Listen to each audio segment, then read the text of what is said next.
about 3 years ago, I was working on the libretto for my musical, and I was wanting to speak to someone who was involved in theater, and someone who was a writer, and someone who could give me some feedback on my script. And Samuel said to me, "Well, I have the perfect person for you. His name is Donn Swaby," and he gave me his phone number. Swaby, sorry. And he gave me his phone number, and we met. I gave him I think it was really at the beginning of like a first draft. And a few weeks later, he wrote me a letter about it, and he told me what he thought was good, and he told me what definitely he thought needed work. And it was not just a casual response. It was someone who went to a great deal of trouble to talk about the structure of it, the characters in it, what was at stake. And I'm telling you all of this because that is the quality of the man that you're going to be listening to in a moment. He's a multi-talented person, but he's also, like we say in Yiddish, he's a mensch. He's an Ubermensch. He's someone who cares deeply about people and will take his own time and talents to nurture other people. And then about in September, we had a read through after many revisions of the libretto, and I worked with also a professional person in Philadelphia, but I asked Donn if he would read one of the main roles of the play, and he knocked it out of the park. He was just amazing. So I'm here to introduce him and to say thank you publicly. And I know you're in for a big treat, all of you right now. Thank you so much, Ruth, for that beautiful, wonderful introduction. Thank you so much. And just to let everyone know, yes, I both Ruth and Samuel are dear friends of mine. I did meet Samuel when I was doing one of my gig jobs as an artist, as an actor, writer, musician, multi-genre artist. We have day jobs sometimes, and I was doing, I was a food ambassador, a brand ambassador rather, doing samples for different companies at markets, supermarkets and whatnot. And we met at one of those demonstrations. And just like he said, we had a phenomenal conversation. We hit it off right away. And I think we talked about sacred geometry and a bunch of other things for like an hour. So it was great. And then Samuel introduced me to a lot of wonderful people, including Ruth Sharon. And yes, I was very delighted to meet Ruth. And it was a pleasure, an absolute pleasure to work with her, to help her in improving her already awesome musical, which is the first of its kind and really needs to be seen. And so I was just delighted to be part of that. So thank you, Ruth. All right. So hello, everybody in the Mastery Circle, and thank you for having me today. So I am going to, and I probably should have started my timer. So I guess, because I have a timer and I was going to start 45 minutes, but I just started it now. So if it started a couple of minutes before, that's fine. Somebody just give me like a 5-minute warning. And so the title of my presentation is this: The Time of the Lone Wolf is Over. How I went from being an early classic overachiever intellectual who championed his individuality to being an intuitive, multi-genre artist and creatively expressing the concept of oneness in my art. So I'm a multi-genre artist. I'm an actor, writer, multi-genre writer, voiceover artist, musician, show host. I have a web series and audiobook narrator. And so that's some of the things that I do. And so what I'd like to do is I also prepared a slide presentation, which I'm going to go ahead and show you now as we go. Okay, so when I talk to people usually about what I do, and I'm Jamaican American, first generation American, born and raised in New York City, I often quote the 1990s sketch comedy show Living Color, where they had a sketch show called Hey Man, and Hey Man was about the hardworking Headley family, where each member of the family had like maybe 10 jobs, and that's the running joke. So So yes, as a multi-genre artist, sometimes it can feel like that. As far as the number of focuses I seem to sometimes have. Now, the main reason that Ruth wanted me to present was because she uh, uh, knows of and has received a copy of my children's picture book. It's a self-published book called You're Everything, Everywhere, All the Time. And it's basically a story about a little boy who magically transforms into everything that he experiences in the world, in life. So that means that he becomes all of the elements of the earth, the water, the wind, the fire. He becomes mountains. He becomes the trees. He becomes animals, other people. He becomes intangible things like love. And it was my way of trying to teach children quantum physics, the idea of singularity, or rather the idea of oneness. Now, the journey of how I wrote that book is the journey that I'm going to share with you now. So I was started off as a classic overachiever. So I was the first grade, scored high in the aptitude tests, and became eventually a straight A student with the occasional B. And by fourth grade, my reading level was 12 plus, so it was off the charts, beyond above college level. And I also excelled physically. I ran track. I did the presidential fitness tests every year and got a badge. In junior high school, I played football. I also played baseball, Little League baseball. By the time I got to high school, I was running track, doing relay, doing cross country. I was in the weightlifting club. I actually have stretch marks from that time period. And so I was doing a lot. Now, I was also discovering that but the first thing I discovered was that I love to draw. So when I was 5 or 6, I started drawing all kinds of things, of course, like a lot of children do. And when I got a little older, I got a little bit more ambitious. So this is the cover in my junior high school of my first comic book that I made, Donald Swaby's World of Funnies. And basically, I made my own comic book.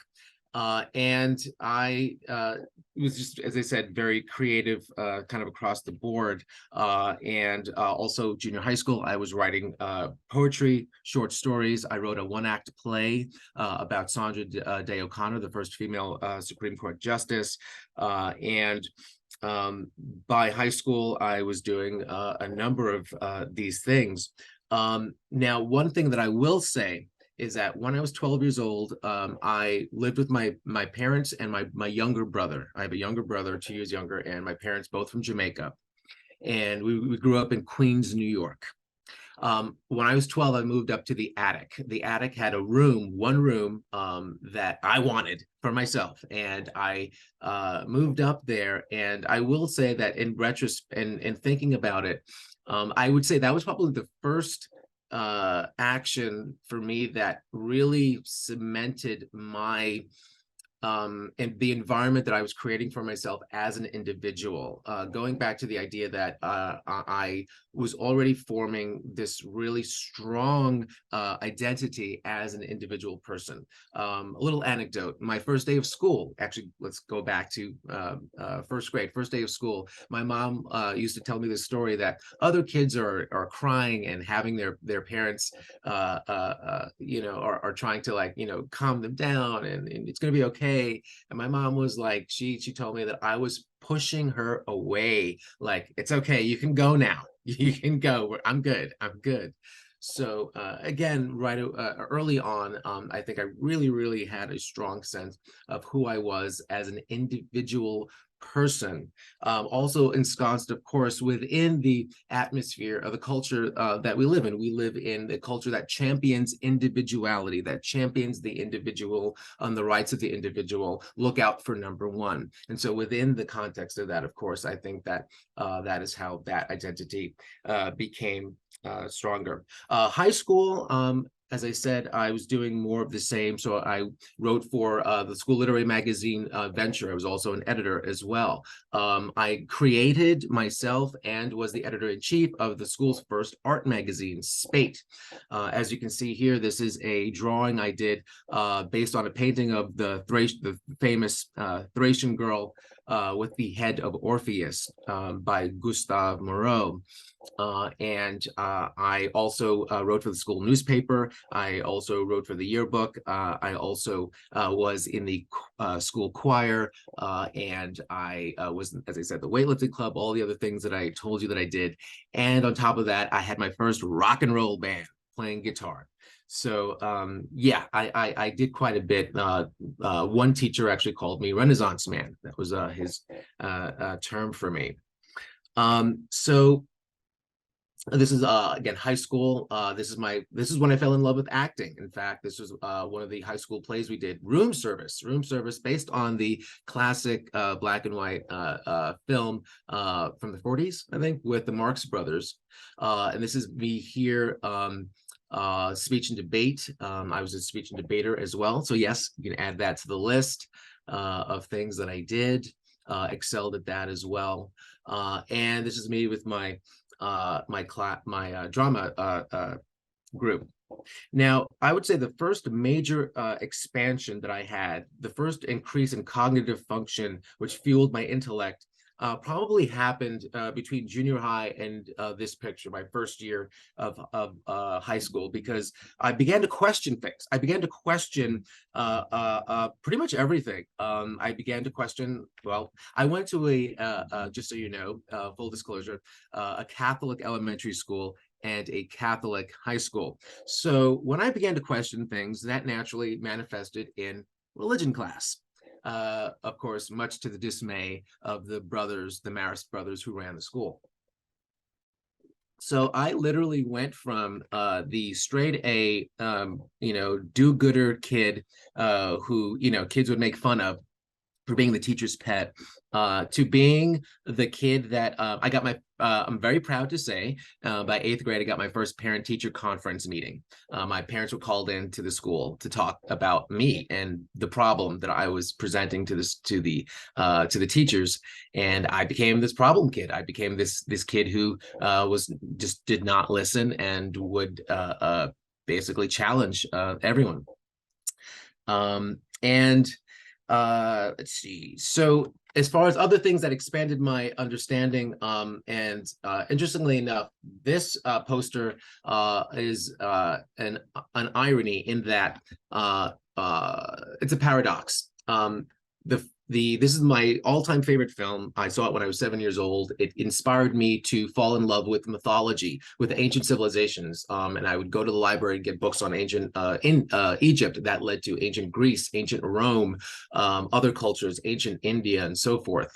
And that actually factors into my work today as a writer. But the paradox is that this figure, this character that Harrison Ford so iconically played in this film series, is a rugged individual. Okay, he's very much the epitome of the guy, the lone wolf guy who goes up against the whole evil army of Nazis type of thing. So interestingly enough, that also identified personally with this character and with this sort of lone wolf, me against the world. I don't need anybody. I can do, and I was a self-starter. I've always been known as someone who is able to, start something and just jump in and just do it. Don't need anybody's permission. Don't need to wait for anybody to tell me, yes, you can do it. Just go ahead and do it. And that's kind of how I've been. I also discovered that, so again, this is again showing just my love for ancient civilizations. Here is Tikal. This is the only ancient site that I have seen in person. I still have a long bucket list, trust me, of places that I want to go. But yes, Tikal is gorgeous, beautiful, and so recommended. And there's Greece. So this gentleman, Joseph Campbell. So he was the second part of my major expansion. And I would say Joseph Campbell's work, and again, for those of you who don't know, I'm sure all of you know who this man is. He was the late, great American comparative mythologist who basically brought mythology to the mainstream conversation. And some people don't know this, but George Lucas, the creator of Star Wars, was inspired by Joseph Campbell's seminal work, his first published book, and still his most popular one. Well, actually, one of his most popular ones was the Hero with a Thousand Faces, the idea that all religions, all stories are really a monomyth, that there is a similar structure in place in all stories, that there are symbols that are meant to work on you on an internal level. And so for me, that was the first time that I had an encompassing theory, that a theory that encompassed everything in a way. And so I think that was also my first step towards starting to think in a more unified way. And yeah, and I have Campbell to thank for that.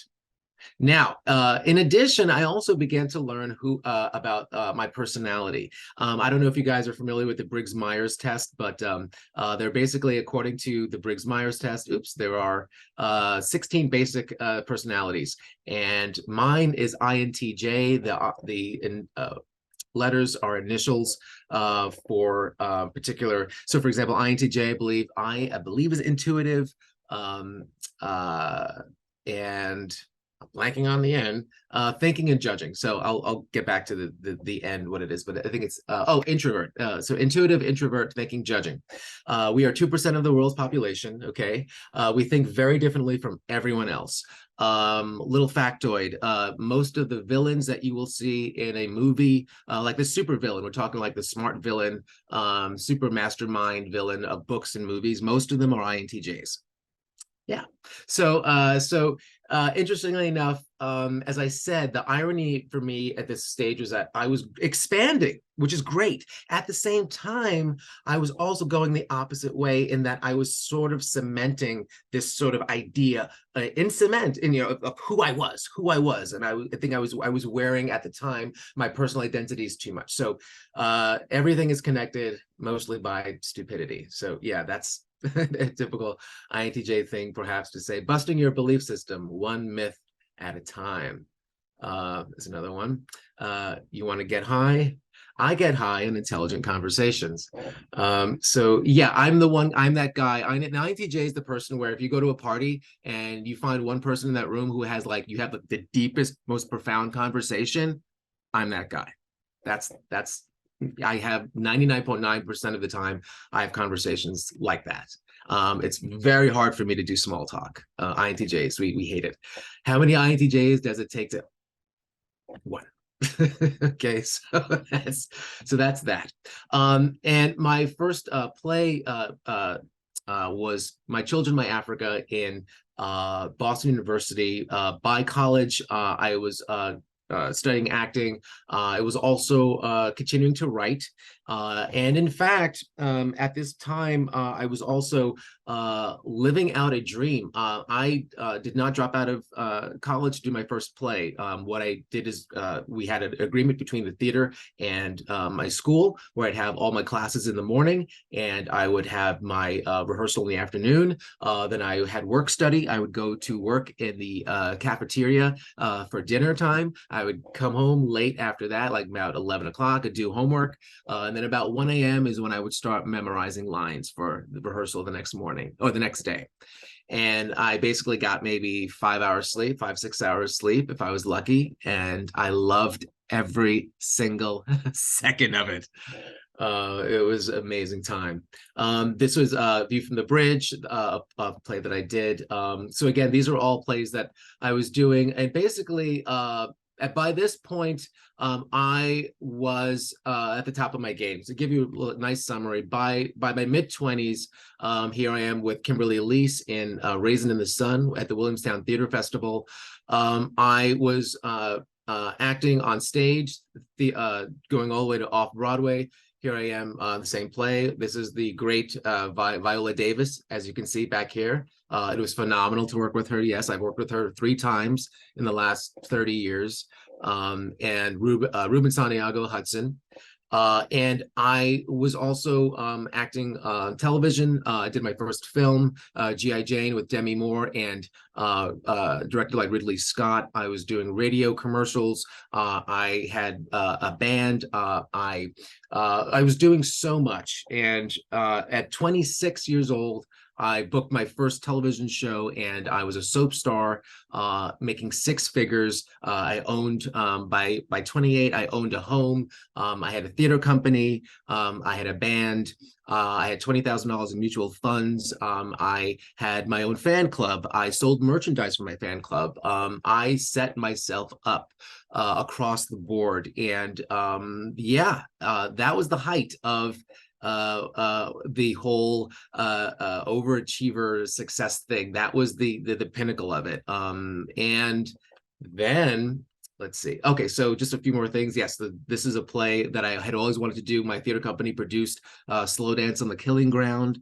Phenomenal play, guys, by William Hanley, because not John Patrick Shanley is a different person. So here's another play that I did. This is me playing guitar in the many bands that I've been playing. I played bass guitar in a band. I sang. And as I said, this is me in Nora's Hair Salon. The second film, this is me with my Passions cast, the soap opera that I was on for many years, which made me a soap fan. I mean, a fan. I mean, here's an interesting thing. When I was a child, I actually fell in love with watching soap operas because of my babysitter and my mother. And I watched Days of Our Lives on NBC and Another World. And I fell in love with Another World, that show. In fact, I remember Anne Hesh being on that show, playing a twin. And I dreamed of being an actor as I said, by junior high school. And Passions actually replaced Another World on NBC. So interesting how things work out. So that's me at the top, and as I said, soap star, and just loving every second of it. That's me with Fran Drescher, and that's the last show I was on. It was in 2011, 2010, 2011, called Gigantic. I played Dr. Hugh. Here I am in the booth doing voiceover work. I was on the cover of Melt magazine. I also became a staff writer for this magazine. It's an alternative women's magazine.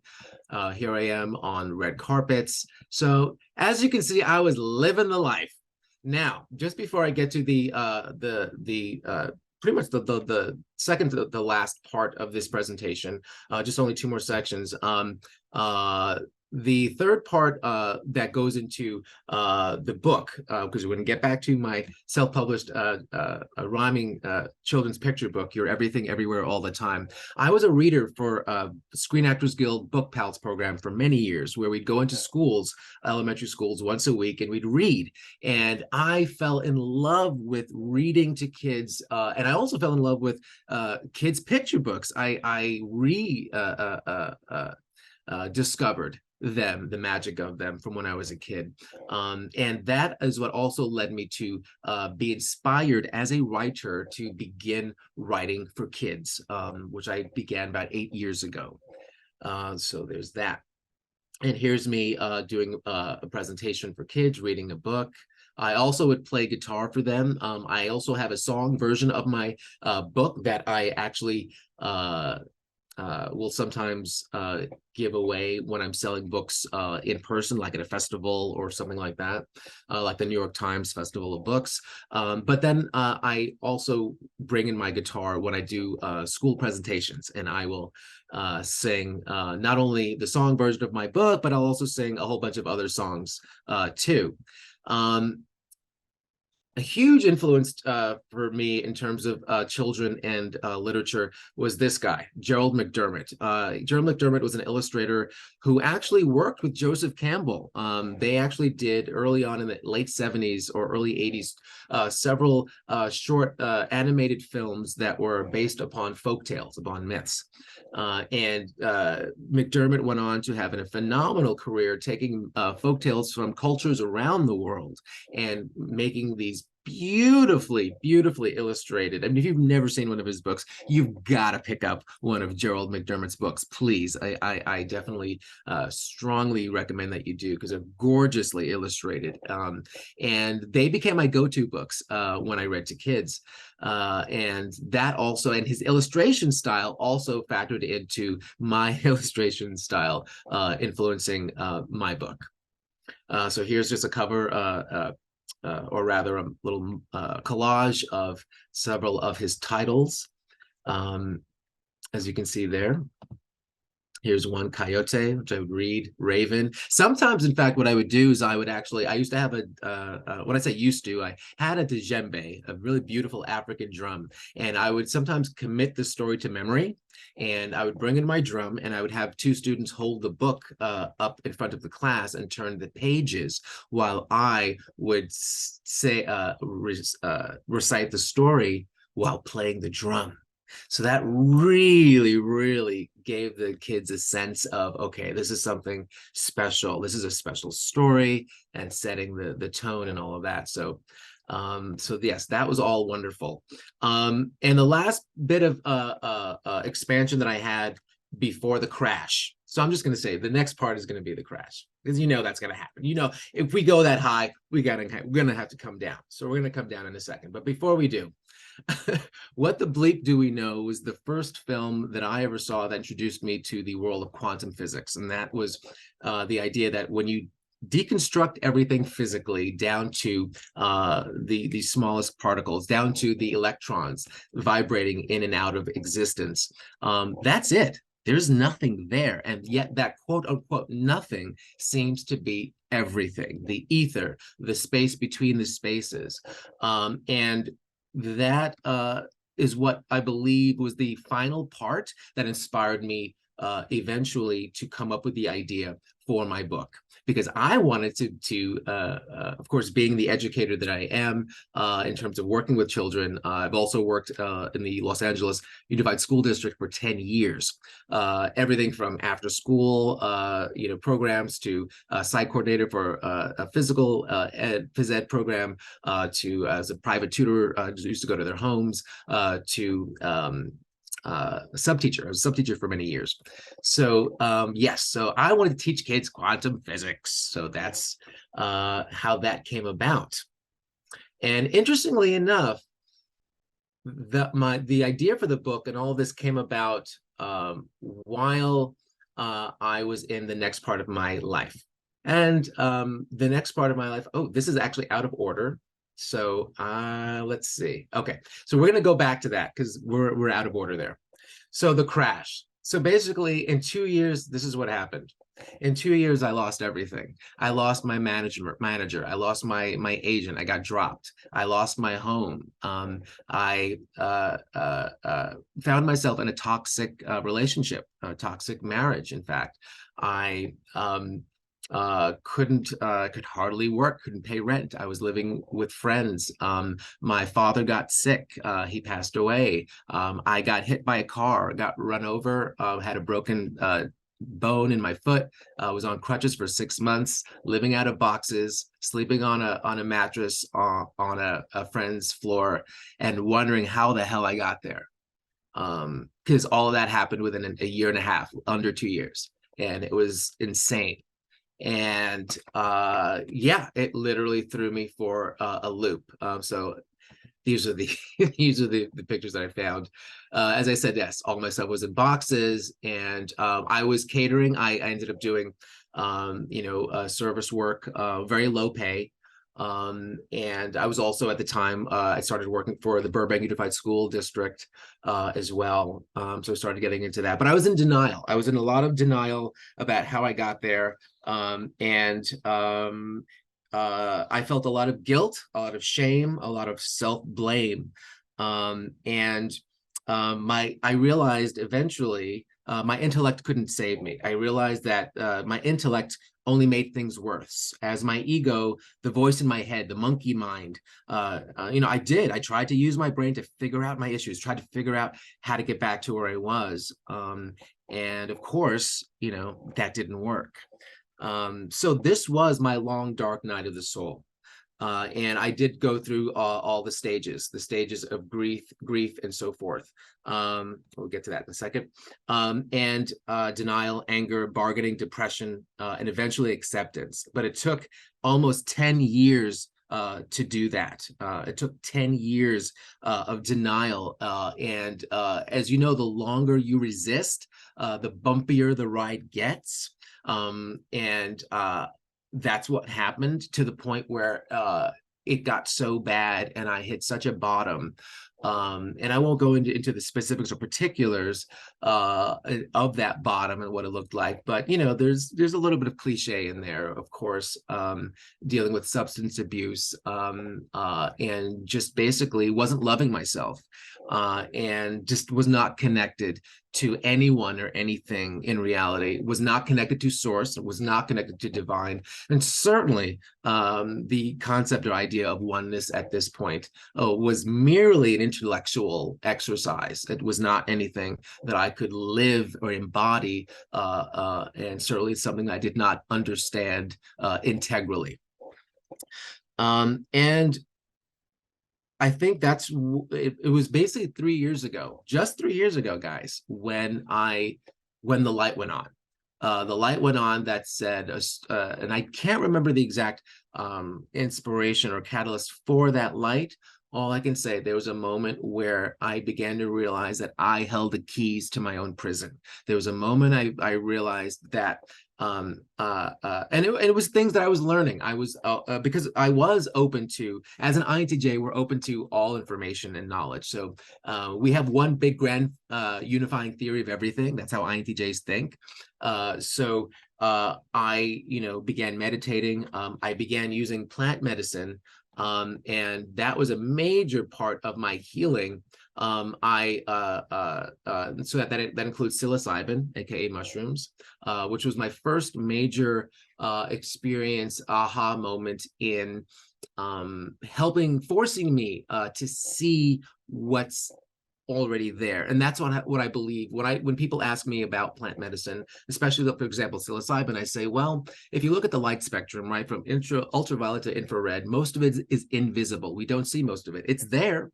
However, when you experience the psychedelic effects of psilocybin, that sliver, that rainbow spectrum, expands through the whole line, and you viscerally, at least for me, I viscerally experience then everything that is otherwise hidden, that would be energy, seeing it on an actual visual scale, auras and so forth. So that was major for me. I began meditating. I'm a huge hiker. I've always been a huge hiker, avid hiker, and I started doing more of that. I'm a burner. Been going to Burning Man, to be honest, since 2002.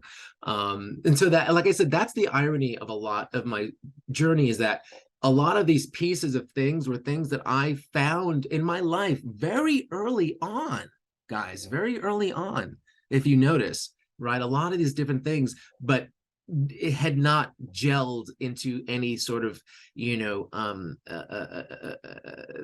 understanding, a deeper understanding that was not there. My strength at that point was my intellectual capacity. And again, as I said, I was the lone wolf. I was this individual. And so that's how I thought in every way, through the intellect, which can only discern, which can only, slice things up, right? We know that it can't really give you the bigger picture. And I began to realize that I could no longer rely on that. What I realized in starting to do work, I worked with a life coach. As I said, also did ayahuasca ceremonies as well. I did hypnotherapy. I have done 2 ayahuasca ceremonies. Both were very, very healing for me, and gained so much insight from those experiences, which is, of course, why they're illegal, right?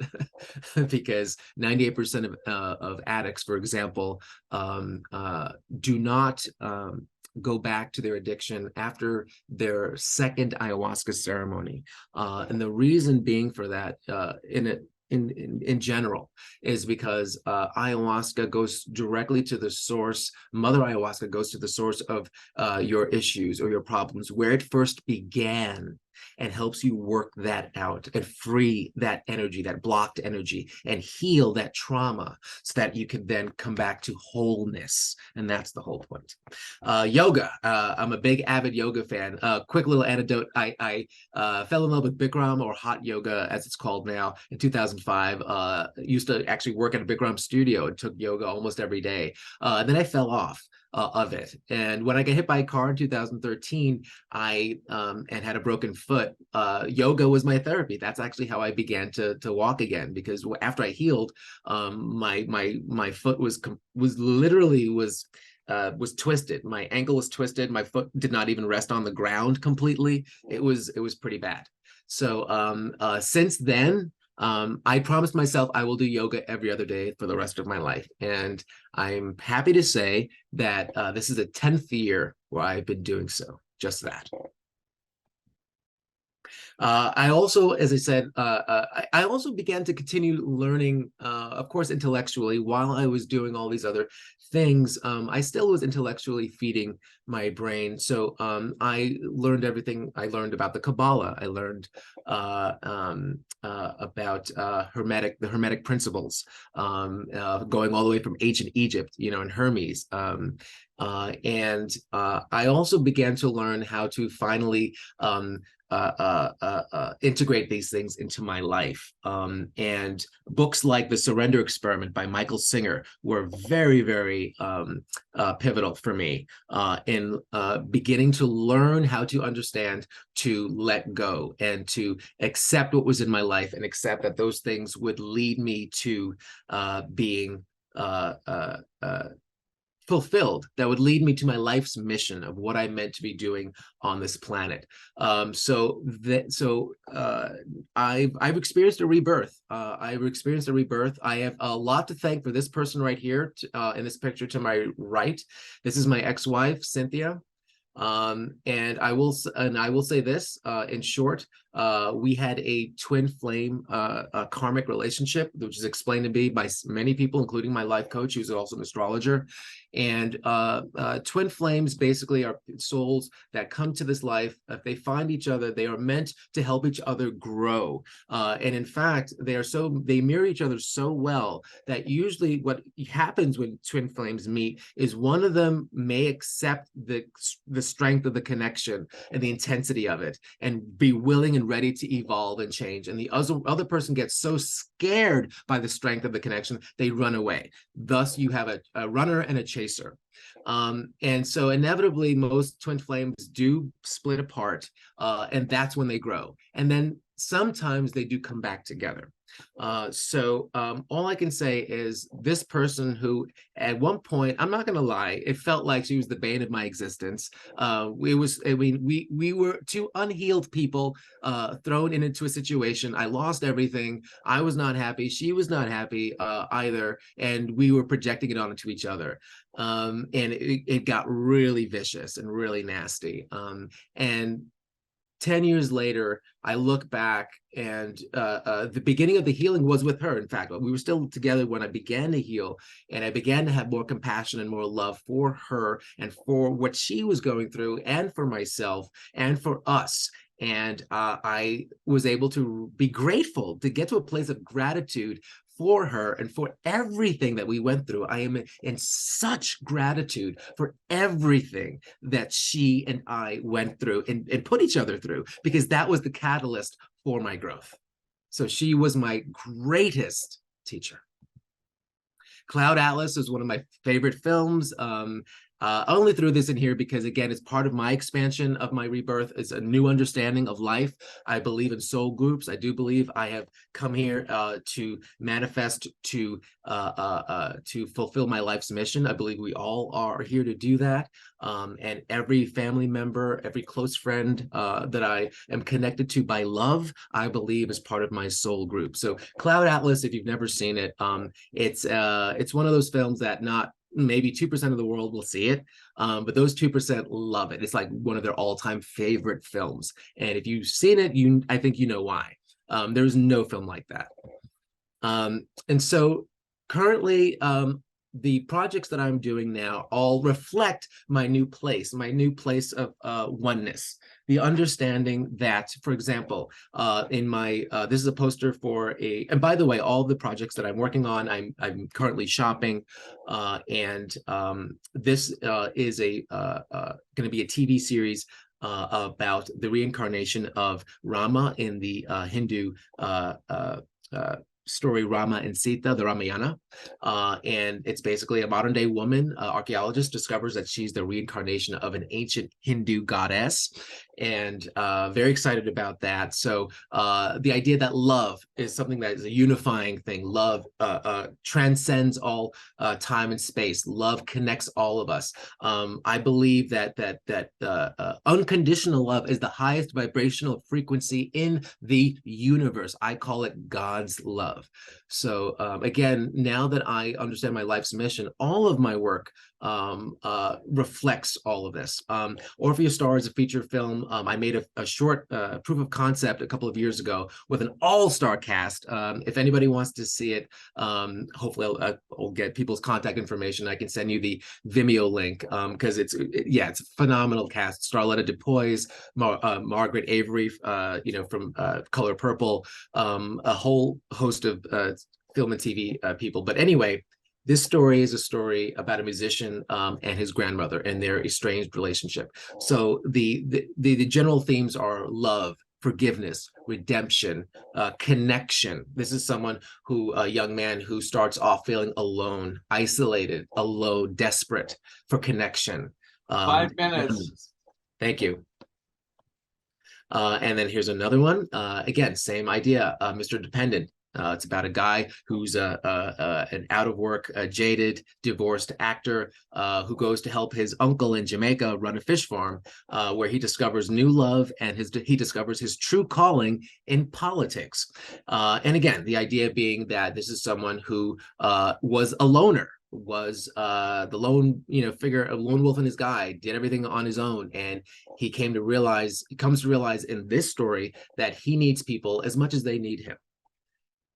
And this is going to be the cover of my first traditionally published book. Yay! So I got my first, after 8 years of writing for kids, I got my first contract last year. The book will come out July 1st of this year. It's called It'll Be Irie. It's an immigrant story about a young boy from Jamaica who comes to America and dreams of being an American, although it doesn't quite turn out exactly the way he wants. So yes, definitely check that out. So really, we're going to go really quickly through my book, and it's called You're Everything Everywhere All the Time. You're colorful flowers that bloom in spring. You're billowing clouds and the rain they bring. You're ripples in a pond, waves in the sea. You can see the little boy's face down here. You are the birds, you're the birds in the air that flies so free. And this is the very first illustration that I drew from the book. You're the sun, the moon, and the stars that shine. You're everything, everywhere, all the time. You're the earth that lies beneath your feet. You're bees tasting nectar from roses sweet. You're the mountains standing so proud and still. You're the wind that blows with a gentle chill. You're a fire that glows, giving warmth sublime. You're everything, everywhere, all the time. You're the smiling faces that pass you by. You're the forest of trees that touch the sky. You're the blades of grass poking through the ground. You're the ants that crawl with nary a sound. You're sheep till you sleep as you jump in line. You're everything, everywhere, all the time. You're time and space and the universe too. You're the love I feel when I think of you. You're the smallest part of the most wee thing. You're life itself and the joy that you bring. You're a soaring song in beautiful rhyme. You're everything, everywhere, all the time.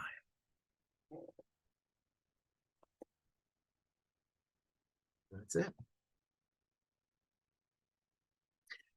Thank you guys so much for allowing me to present.